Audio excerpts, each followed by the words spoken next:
Selamat Sabat kepada semua teman-teman dimanapun berada. Kembali bersama dengan saya, Ariel Kurnaidi. Pada hari Sabat ini kita akan kembali untuk mempelajari pelajaran sekolah Sabat kita di kelas Cornerstone. Dan pada hari Sabat ini pelajaran kita sudah tiba di pelajaran yang kelima dengan judul yaitu kebohongan yang mematikan. Dan pelajaran sekolah Sabat kita pada hari Sabat ini diambil dari cerita Alkitab dalam kitab Kejadian pasal 3 ayat 1-5 dan juga di dalam kitab Mazmur pasal 146 ayat yang keempat dan juga di dalam kitab Yesaya pasal 38 ayat 18-29 dan juga di dalam kitab Wahyu pasal 16 ayat 13 dan juga ayat 14 dan juga di dalam buku Roh Nubuat dalam buku Alfa dan Omega jilid yang ke-8 pasalnya yang ke-33 dan 34. Dan ayat inti pelajaran sekolah Sabat kita pada hari Sabat ini diambil dari kitab Mazmur pasal 146 ayat 4. Mari kita semua buka Alkitab kita di dalam kitab Mazmur pasal 146 ayat yang keempat. Apabila nyawanya melayang, ia kembali ke tanah. Pada hari itu jugalah lenyap maksud-maksudnya. Teman-teman semua, pelajaran sekolah Sabat kita pada hari Sabat ini tentu sudah kita ketahui bersama. Satu kisah atau satu cerita yang sudah sangat familiar bagi kita. Bahkan mungkin kita sudah hafal dengan cerita ini. Yaitu adalah tentang kisah di mana pada saat itu Hawa tertipu oleh ular atau oleh iblis.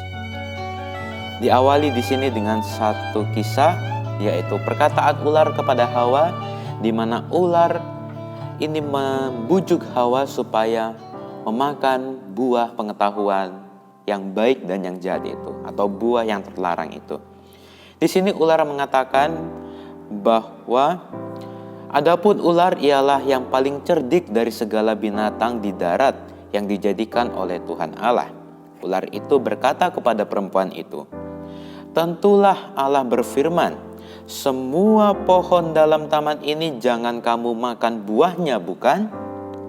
Lalu sahut perempuan itu kepada ular itu, "Buah pohon-pohonan dalam taman ini boleh kami makan, tetapi tentang buah pohon yang ada di tengah-tengah taman, Allah berfirman, jangan kamu makan ataupun raba buah itu, nanti kamu mati." Tetapi ular itu berkata kepada perempuan itu, "Sekali-kali kamu tidak akan mati, tetapi Allah mengetahui bahwa pada waktu kamu memakannya, matamu akan terbuka dan kamu akan menjadi seperti Allah, tahu tentang yang baik dan yang jahat." Nah, teman-teman semua, di sini ular pada awalnya sudah memulai dengan satu ajaran atau satu hal yang salah. Di sini ular mengatakan bahwa tentulah Allah berfirman, semua pohon dalam taman ini jangan kamu makan buahnya, bukan? Ini merupakan satu hal yang salah, karena Tuhan mengizinkan Adam dan Hawa untuk memakan semua buah dalam pohon, semua buah di pohon di dalam Taman Eden itu, kecuali buah pohon pengetahuan yang baik dan yang jahat itu. Tetapi ular mengatakan bahwa semua pohon tidak boleh kamu makan buahnya, bukan?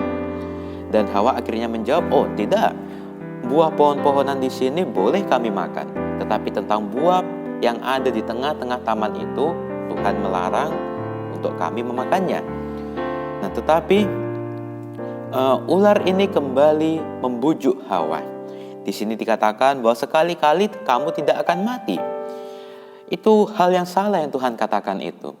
Tuhan mengatakan bahwa kalau nanti kamu makan ataupun bahkan kamu raba saja buah itu, nanti kamu mati. Tetapi ular mengatakan, "Oh tidak, kamu tidak akan mati kalau kamu memakan buah itu." Tetapi Allah mengetahui bahwa pada saat kamu memakannya, kamu akan mengetahui mana yang baik dan mana yang jahat. Matamu akan terbuka. Nah, teman-teman semua, di sini maksud Tuhan bukanlah mati secara fisik, tetapi mati secara rohani. Ya, akhirnya kita semua tahu ceritanya, akhir ceritanya, yaitu pada saat Adam dan Hawa ini akhirnya memakan buah yang terlarang itu, akhirnya mata mereka terbuka memang. Mereka akhirnya mengetahui mana yang baik dan yang jahat. Mereka akhirnya mengetahui bahwa mereka telanjang, tubuh mereka telanjang. Itu merupakan hal yang benar sebenarnya yang dikatakan oleh setan, tetapi itu merupakan hal yang salah. Memang matanya terbuka, memang manusia mengetahui mana yang baik dan yang jahat, tetapi manusia mati secara rohani. Artinya adalah bahwa manusia akhirnya memiliki keterbatasan. Manusia akhirnya yang tidak pernah sakit, akhirnya sekarang menjadi manusia yang penuh dengan penyakit. Manusia yang tadinya tidak bisa mati secara fisik, akhirnya sekarang manusia bisa mati secara fisik. Manusia yang tadi awalnya tidak harus bekerja keras, tidak harus membanting tulang, akhirnya sekarang manusia harus bekerja keras untuk memenuhi kebutuhan hidupnya. Manusia yang tadi awalnya tidak merasakan kesakitan pada saat akan melahirkan, akhirnya manusia yang sekarang oleh karena mati secara rohani, memiliki keterbatasan, akhirnya dapat merasakan kesakitan pada saat akan melahirkan dan juga lain sebagainya. Nah, teman-teman semua, di sini sebenarnya Allah menginginkan supaya manusia itu terus bersama-sama dengan Allah, tidak terpisahkan. Karena manusia adalah satu ciptaan yang sangat spesial, satu ciptaan yang sangat istimewa yang dibentuk oleh Allah sendiri. Allah menginginkan supaya manusia ini tetap bersatu dengan Dia, tetap bersama-sama dengan Allah. Tetapi oleh karena pilihan manusia itu sendiri, akhirnya manusia terpisahkan dari Allah. Manusia tidak bisa melihat langsung Tuhan. Manusia tidak bisa bercakap langsung dengan Tuhan. Memang di dalam Alkitab diceritakan bahwa ada beberapa orang khusus yang dapat berkata-kata langsung dengan Tuhan, seperti Musa, seperti Elia, dan juga lain sebagainya. Tetapi pada saat sekarang ini manusia tidak bisa bercakap-cakap langsung dengan Tuhan. Itulah yang dimaksud dengan mati oleh Tuhan. Bukan mati secara fisik meninggal, tetapi mati secara rohani, mati secara jiwa. Nah, teman-teman semua, di sini dikatakan bahwa dunia orang mati tidak dapat mengucap syukur kepadamu, dan maut tidak dapat memuji-muji engkau. Orang-orang yang turun ke liang kubur tidak menanti-nanti akan kesetiaanmu. Artinya bahwa dunia orang mati, yaitu di mana? Di dunia ini. Dunia ini adalah dunia orang mati. Kita adalah sebenarnya orang yang mati. Tetapi oleh karena darah yang Tuhan curahkan di atas kayu salib, pengorbanan Yesus di atas kayu salib, akhirnya kita dapat ditebus oleh kematian, oleh maut. Karena upah dosa ialah maut. Nah, dunia orang mati, yaitu dunia bumi ini, tidak dapat mengucap syukur kepadamu, dan maut tidak memuji-muji engkau. Orang-orang yang turun ke liang kubur tidak menanti-nanti akan kesetiaanmu. Yaitu bahwa di dunia ini orang sudah tidak lagi mengindahkan akan ajaran-ajaran dari Tuhan. Sudah tidak mau lagi mendengar akan perintah-perintah Tuhan. Orang-orang di dunia pada zaman akhir ini, pada zaman sekarang ini, sudah tidak mau lagi dekat dengan Tuhan. Bahkan di sini dikatakan tidak menanti-nanti akan kesetiaanmu. Orang-orang di dunia pada saat sekarang ini sudah terpengaruh dengan kesenangan-kesenangan dunia yang setan tawarkan, yang memang secara kelihatan mata itu jauh lebih menyenangkan, jauh lebih mengasihkan daripada mendengarkan akan perintah-perintah Tuhan. Jika kita mendengarkan perintah-perintah Tuhan, mungkin kita akan menemukan banyak larangan-larangan. Tidak boleh ini, tidak boleh itu. Tetapi yang dunia tawarkan, yang setan tawarkan jauh lebih menyenangkan. Oleh karena itu, orang-orang yang ada di dunia ini sudah tidak mau lagi mendengarkan perintah-perintah Tuhan. Sudah tidak mau lagi dekat dengan Tuhan. Bahkan teman-teman semua, di zaman akhir ini akan ada banyak orang-orang atau nabi-nabi palsu yang mengajarkan hal-hal yang salah, yang berbanding terbalik dengan yang Tuhan ajarkan. Nah, oleh karena itu teman-teman, Jika kita mendengarkan hal-hal yang salah, mungkin secara kasat mata jika kita tidak pelajari itu sah-sah saja, itu benar-benar saja.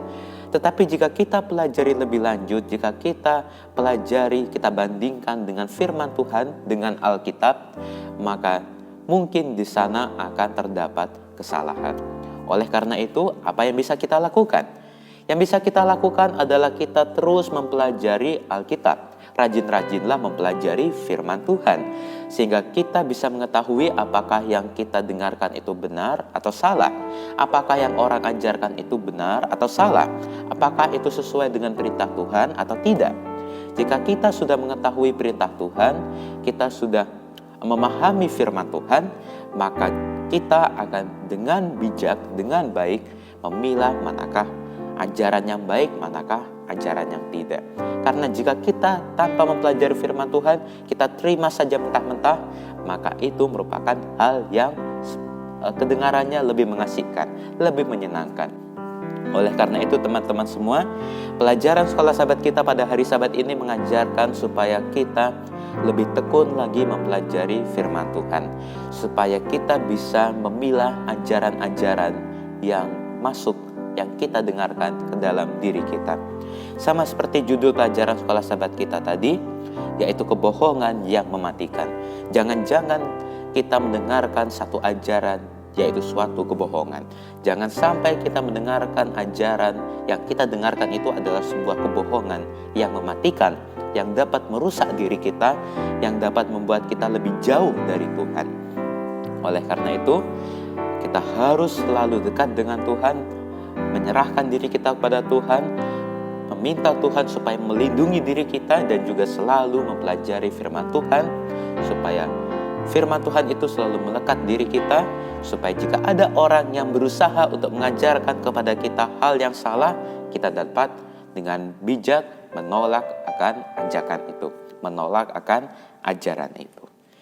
Inilah teman-teman semua pelajaran sekolah sahabat kita pada hari Sabat ini. Dan jika teman-teman semua suka akan videonya, silahkan untuk di like dan juga komen di bawah. Dan bagi yang belum subscribe, silahkan untuk subscribe. Dan juga jika teman-teman subscribe, jangan lupa untuk nyalakan loncengnya, agar teman-teman semua dapat terus tahu akan video-video terbaru jika saya mengupload video-video pembelajaran terbaru. Dan juga share video ini ke seluruh sosial media teman-teman semua, agar lebih banyak lagi teman-teman kita di luar sana yang dapat mendengarkan akan pelajaran sekolah sahabat kita pada hari Sabat ini. Saya Ariel Kurnedi, sampai jumpa di video-video pembelajaran berikutnya. Kiranya Tuhan Yesus menyertai kita semua.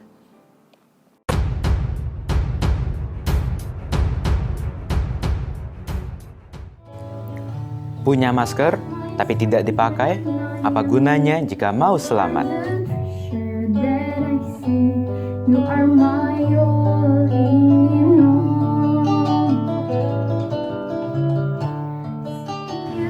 Ayo selalu pakai masker dan jaga kesehatan kita.